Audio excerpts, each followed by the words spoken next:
I gotta tell you, man, this is some hard work to do right here. You just look at movies and just try to break stuff down. It's some of the hardest work you could ever do for real. But let's get into John Hancock. All right. So we know Hancock as a superhero. You know, he's flying around, busting up all the buildings and and doing all this extra crazy stuff. And the city don't want him there. What we're trying to do is just find out who he is, find out who he is as a person. Well, we do know that Hancock isn't like his real name. We find out where he gets that from, right? And we find out that he was born roughly 3,000 years ago. He doesn't even remember when he was a little boy. The closest reference he got to that is like 4 BC. But we can also go back a little bit earlier than that. We can do that by knowing that he has a wife. Her name was Mary Embry. And we do know that it was created in twos. But when it was created, they were created like humans, like already grown up. They were 30 years old. And by my math and calculations, that's around 35 BC. We also find out in 4 BC that he was attacked by a group of men. And these men had these swords. He was known as a god and an angel, but on Earth, as you know, us humans, we don't believe in that stuff. They were just heroes. We don't believe in like the walking spiritual type things. We know this because another superhero, even though it's fictional, another superhero was known as the same thing, Superman. And if you watched Batman vs Superman, we would know that Superman was always called the devil. And we know in the Bible that the devil was once an angel too. Even though they are in like different universes, Hancock has similar powers. You know, he got superhuman strength, invulnerability, longevity, flight, and Wolverine type healing. You know, Superman has all of that. Now, let's jump to the timeline real quick. So, we know in 1850, village people come and set Hancock's house on fire, and he saves Mary by pulling her out of it. And then we're moving along to 1928. Hancock is living in Miami, Florida. And his wives tell him that, you know, that they were walking down Flagler Street and they were attacked in this alley. And he was injured again. This time he was hit in the skull and losing blood from the wound, which led him to being in the hospital. Now, you may be like wondering, how are these like superheroes with these godlike abilities how are they getting hurt? Well, you got to remember, the superheroes, all superheroes have weaknesses. We know Superman, his weakness is kryptonite. He can be weakened as well. Hancock's kryptonite is his wife, Mary. Anytime they are near, like he gets weak, and I think over time he gets weaker and weaker, and people like they start noticing this stuff by doing research. When you research something, that you are able to find out what's going on. And if we're moving along in the present time, you know, as we know about these weaknesses, we are people of evolving. Our technology evolves more and more each year. So, you know, we are keeping this in a database.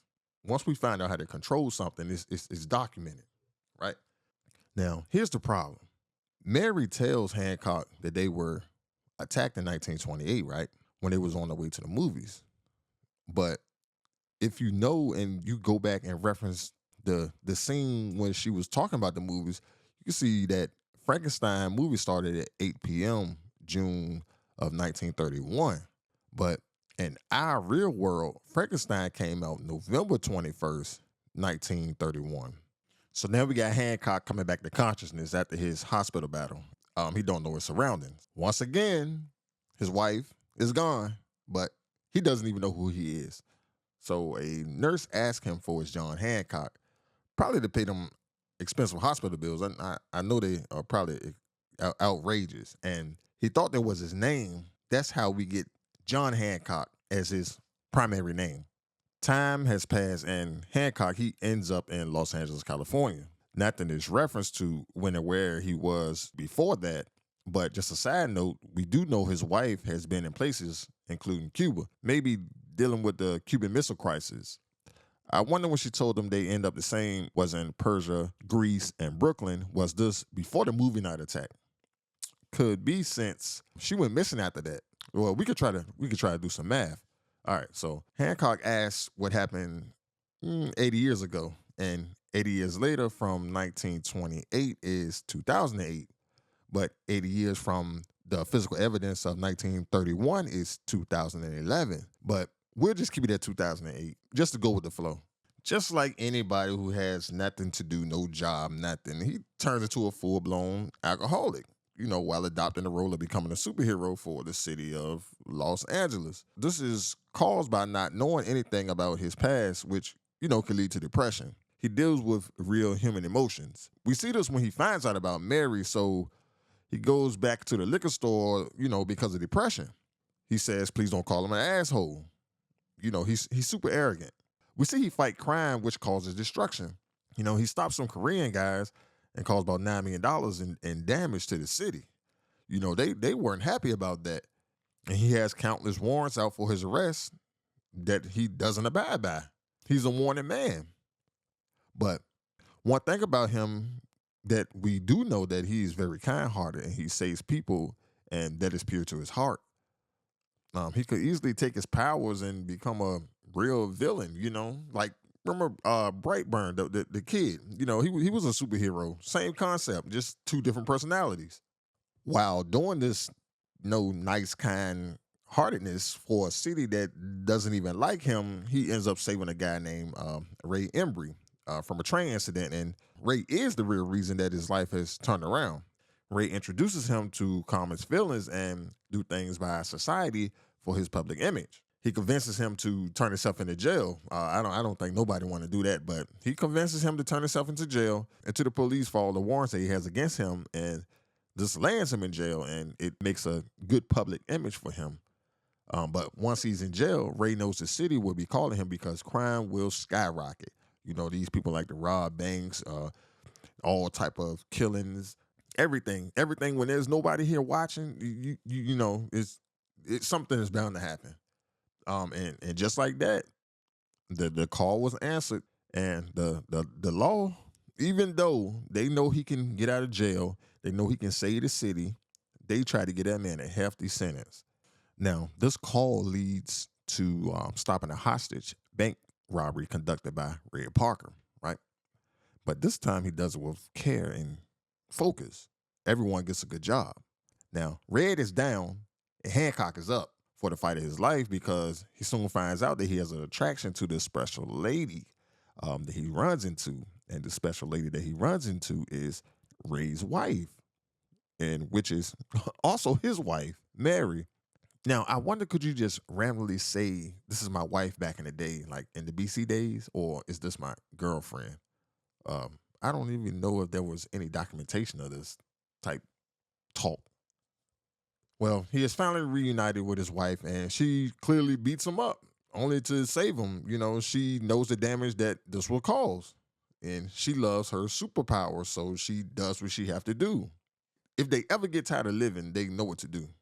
Just come together and they'll just become vulnerable again. Well, we got a very emotional Hancock, and he goes into the liquor store to, get some alcohol, and bam, we got action. He stopped the robbery, but in return, he was shot 2 times, and this time, he was injury prone. He took shots to the torso, and that nearly killed him and put him back in the hospital. We just know he was just near his wife, so it all makes sense. You can't be around this woman. Like why go out? No one likes you, man. So why go out and do something like that? So whenever she's around, he's hospital bound. Now, with the city knowing Hancock is in the hospital, Red Parker and a few of his men come to the hospital to take Hancock out. But, they are unsuccessful. They're unsuccessful crime ring. And by doing this, they are killed. During this battle, Mary is shot. So Hancock knows he has to get away from her because, if you're close together, you can't survive. And he escapes and he flies off to New York City. We get a quick glance at the moon, and he has carved Ray's logo on the light side of the moon. So we do know he can't sustain extreme cold and of lack of oxygen because in space there isn't any oxygen. That's interesting. Plus, I wonder how much paint he had to use up there to get that red logo. Well, as far as we know, he's still a good guy and he's still fighting crime in New York City. Hopefully, we will find out more in the next installment of Hancock if there is ever one.